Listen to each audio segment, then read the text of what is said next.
Hi everyone, I am Nazrin Zamanova and today I will talk about the social media's effects on kids. I would like to start that being a good parent is not an easy task that everyone can accomplish. It means taking responsibility for another living individual that will have the same rights that you have later in life. There is one thing that is problematic that little children spend more time on social media than socializing with people surrounding them. I would like to say that as a 2002 born 18 years old girl, I thank my parents that they didn't allow me to use social media until I learned how to use it and bought me lots of books instead of buying the latest model of the smartphone.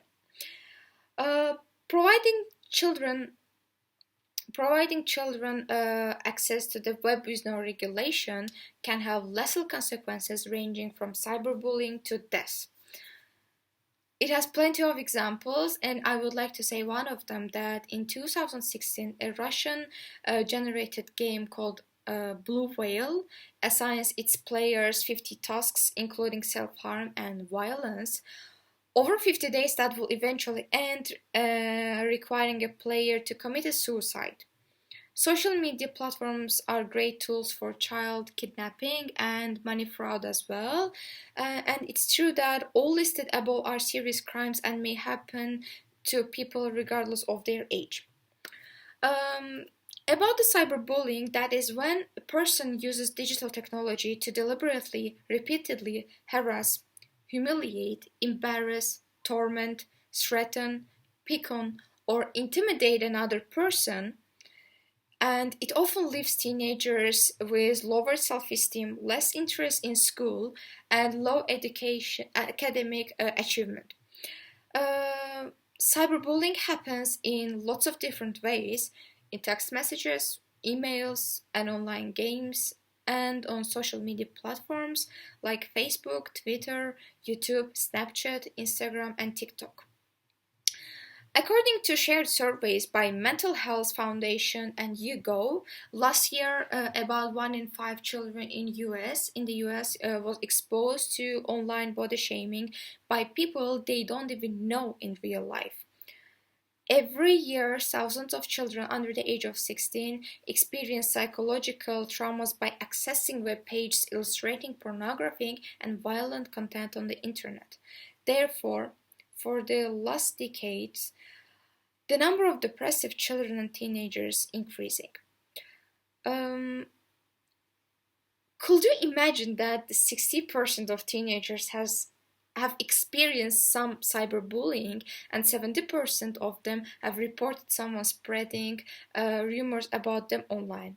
So it's very likely that the causes and correlates of bullying influence behaviors and experiences across environments that what makes someone a beautiful and attractive target at school makes them a good target online, and what causes someone to be mean at school also causes them to be mean online. As we know and as we learn now that it can affect people negatively if not used carefully. However, it is possible to avoid such scenarios with some steps until kids learn how to deal with such cases. I would like to parents pay attention to this part more. That firstly, as a parent, it's essential to familiarize yourself with what sites are out there and which are appropriate for your child. Secondly, while you're familiarizing yourself with that social media sites are out there, you should take a look at what the required minimum age is for each site. For example, Facebook's required minimum age is 13 and Instagram's also.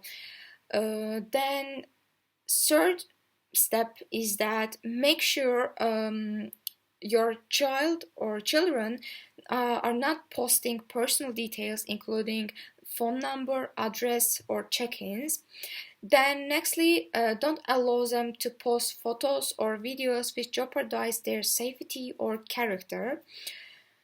And as we know that we can't monitor our child's media activity 24/7, so maintaining a strong line of communication is essential to understand what is going on with your child online. Ask them to inform you whenever they receive messages or invites from strangers. Talk to them about the consequences of misusing social media. Ask them to tell you if someone is teasing or harassing them, as those could be the signs of cyberbullying. And lastly, I would like to say that establishing rules or guidelines from the start is a great way to instill positive habits for your child on social media. Thank you for listening. I hope you learned lots of things from my speech. Thank you. Bye.